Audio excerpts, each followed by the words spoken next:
బాలానంద స్వాముల వారి ఆశ్రమము, ప్రకృతి అధినేత మన గురుదేవులు. 1976వ సంవత్సరము సెప్టెంబరు నెల 25వ తేదీన గురుదేవులు తలుపూరు ఆశ్రమమున సిద్ధలయ్య కొండకు శిష్య పరివారముతో బయలుదేరినారు. అచట నుండి బాలానంద స్వామివారి ఆశ్రమమునకు చేరినారు.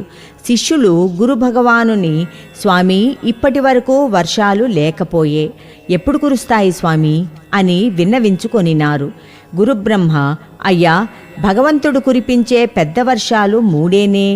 నెల 15 రోజులకు ఒక వర్షము, తరువాత 2 నెలల 15 రోజులకు 2 దఫాలుగా వర్షము కురుస్తుంది.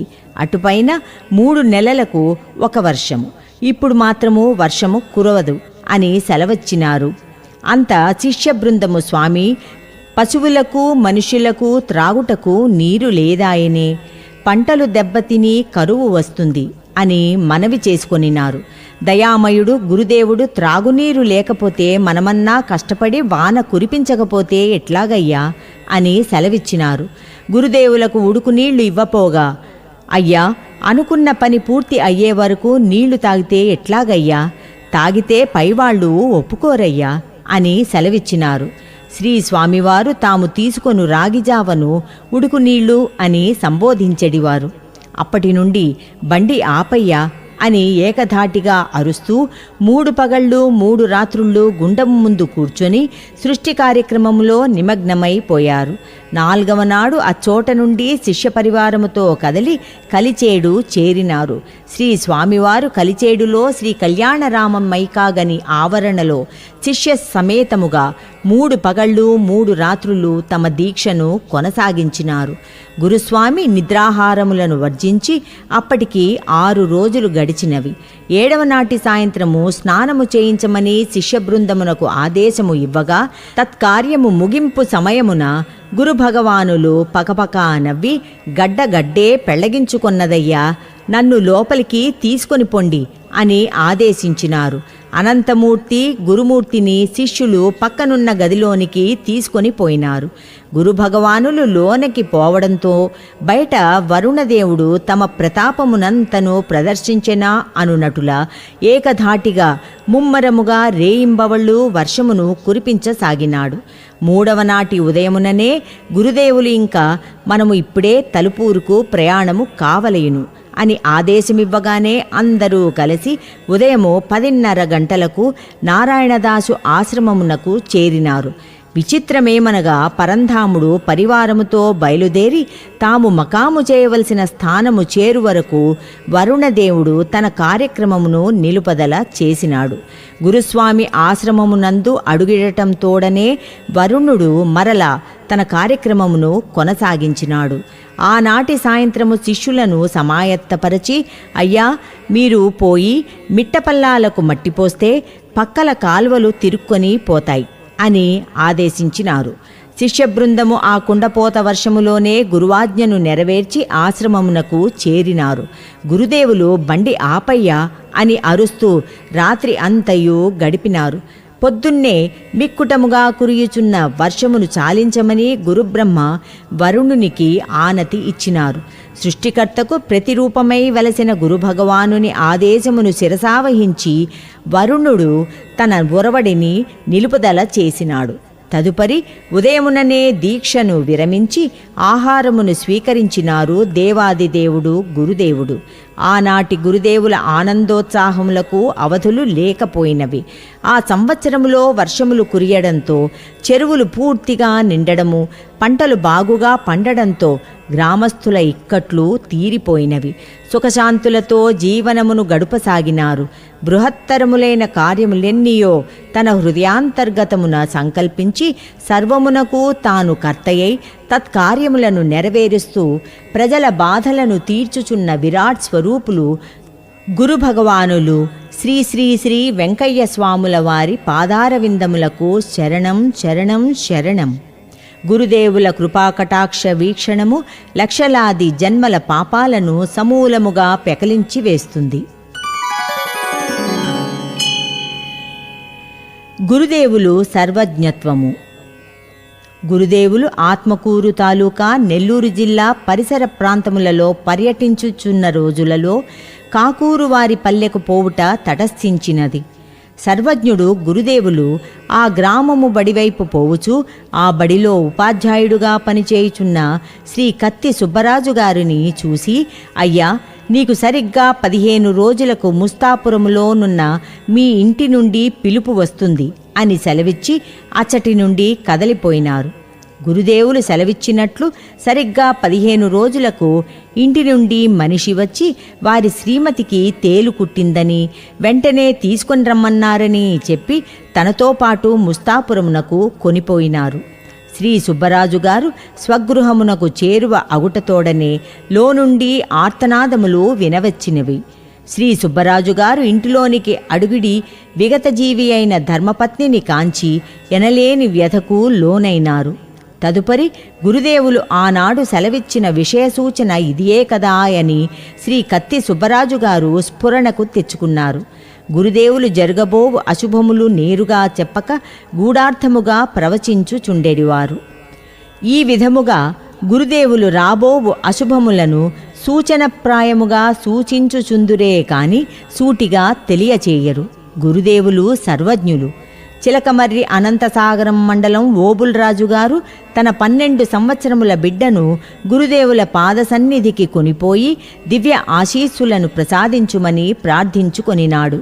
గురుభగవానులు ఆ బాలుని వైపు ఒకసారి తేరిపార చూసి శ్రీ రాజుగారితో, అయ్యా, ఈ బిడ్డ యొక్క జాతకము 21 సంవత్సరముల వరకు బ్రహ్మాండముగా ఉంటుంది, 21 సంవత్సరములకు దేశాంతరము పోతాడు అని సెలవిచ్చినారు.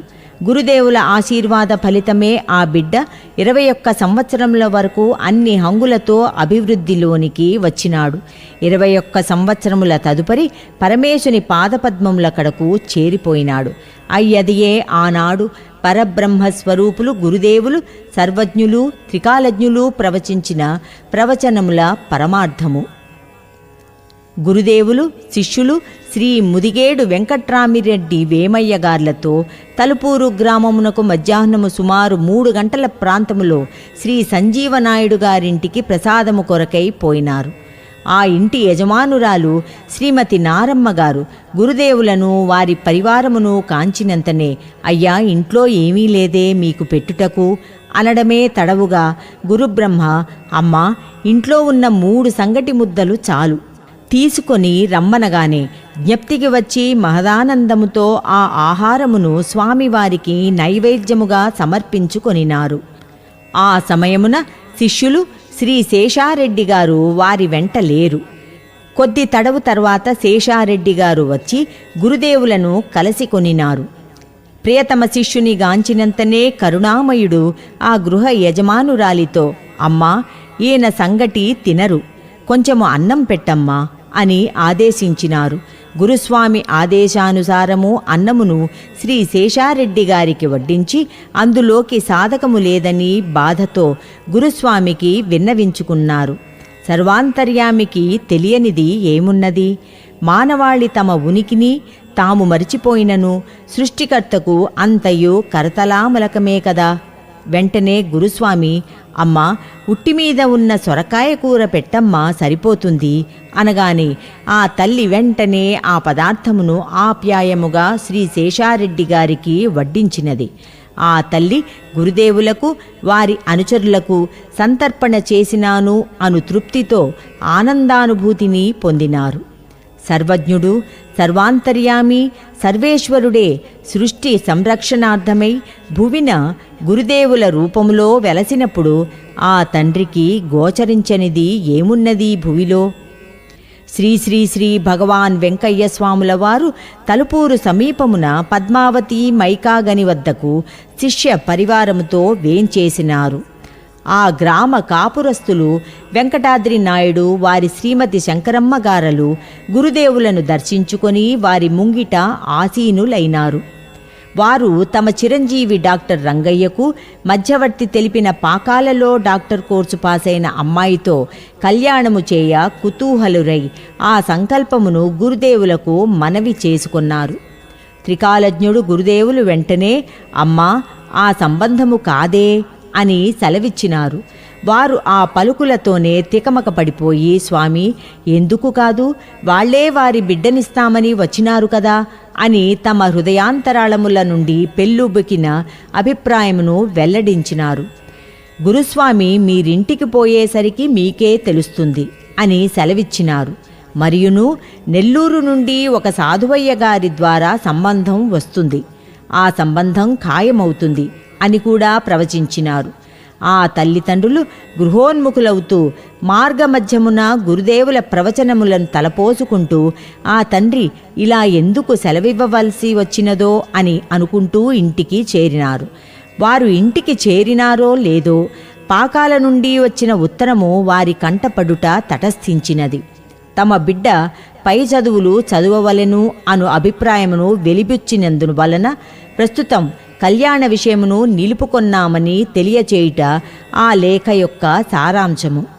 ఆ సమయమున వారు సర్వజ్ఞుడు గురుదేవుల వాక్కులను మననము చేసుకుని ఇందులకే కాబోలు శ్రీ స్వామివారు అలా సెలవిచ్చినారు అని గ్రహించినారు. మనము కనినది పరమేశ్వర స్వరూపము, వినినది ఆ దేవుని ప్రవచనములు అను దృఢాభిప్రాయముతో మానవ రూప దైవమునకు మనమునందు సాష్టాంగ దండ ప్రణామము ఆచరించుకొనినారు. మరి కొన్ని నాళ్లకు గురుదేవుల వాక్యానుసారమే యాదృచ్ఛికముగా నెల్లూరు నుండి ఒక మధ్యవర్తి ద్వారా కళ్యాణ ప్రస్తావన వచ్చి ఆ శుభకార్యము బ్రహ్మాండముగా జరిగిపోయినది. ఆనాడు గురుదేవులు ప్రవచించిన పరమోన్నతమైన పలుకులకు ప్రాప్తించినది ఈ కళ్యాణ వైభవము. గురుదేవులు 1 డిసెంబరు 1974 నుండి 1980 వరకు నెల్లూరు మూలాపేట గురు నిలయమునకు విచ్చేయుచుండెడివారు. పరమదయాళుడైన గురు భగవానులు తాను ఎంతకాలము ఎన్ని రోజులు ఉండవలెనని నిర్ణయించుకొందురో ఆ ప్రకారము వచ్చిపోతూ ఉండేడివారు. ఈ విధముగా జరుగుచున్న రోజులలో ఒకనాడు గురుదేవులను నెల్లూరు గురు నిలయము నుండి గొలగమూడికి తీసుకొని పోను ఒక టాక్సీ 50 రూపాయలకు మాట్లాడుకొని గొలగమూడికి చేరినాము. గొలగమూడి చేరిన తదుపరి కారు ఆయనకు ఇవ్వవలసిన బాడుగ మొత్తము 50 రూపాయలు ఇచ్చు ప్రయత్నంలో మా వద్ద 48 రూపాయలు మాత్రమే ఉండినది. కొరవ 2 రూపాయలు లేవు అని చెప్పుటకు సందేహించుచుండగా బ్రాహ్మీ స్థితిలోనున్న గురుదేవుల చెంతన తెల్ల గుడ్డతో కట్టిన చిన్న మూట కానవచ్చినది. ఆ మూట ఏమా అని పాదరేణువు విప్పి చూడగా అందులో కొన్ని రూపాయి నాణెములు కానవచ్చినవి. కారుకు ఇవ్వవలసిన 2 రూపాయలు ఇచ్చి మరల మూట కట్టి యథాస్థానంలో ఉంచి ఆశ్రమ కార్యక్రమంలో మునిగిపోయినాడు పాదరేణువు. 1 గంట తదుపరి నేను ఆ వైపు పోవుచుండగా, అంటే పాదరేణువు ఆ వైపు పోవుచుండగా గురుభగవానులు పిలిచి ఆ మూటను నా చేతికి ఇచ్చి లెక్కించమన్నారు. అవి లెక్కపెట్టగా 27 రూపాయలు ఉండినవి. నేను, స్వామి 27 రూపాయలు ఉన్నవి అని చెప్పగా, అయ్యా మరల లెక్కించుమన్నారు. ఈ దఫా కూడా 27 రూపాయలు ఉన్నవని విన్నవించుకొనగా, ఈసారి అయ్యా మరల లెక్కపెట్టు అనగా, అప్పుడు కారు ఆయనకు తీసి ఇచ్చిన 2 రూపాయలు గుర్తుకు వచ్చి, స్వామి కారు ఆయనకు ఇందు నుండి 2 రూపాయలు తీసి ఇచ్చినానని మనవి చేసుకొన్నాను. వెంటనే సర్వజ్ఞుడు గురుదేవుడు లెక్క సరిపోయిందయ్యా అన్నారు. ఈ చిన్న ఉదాహరణ గురుభగవానుల సర్వజ్ఞతకు మచ్చు తునకగా పాఠక మహాశయులకు విన్నవించుకొనుచున్నాను. ఈ సృష్టిలో జరుగు సర్వము ఆ తండ్రికి అవగతమే కదా.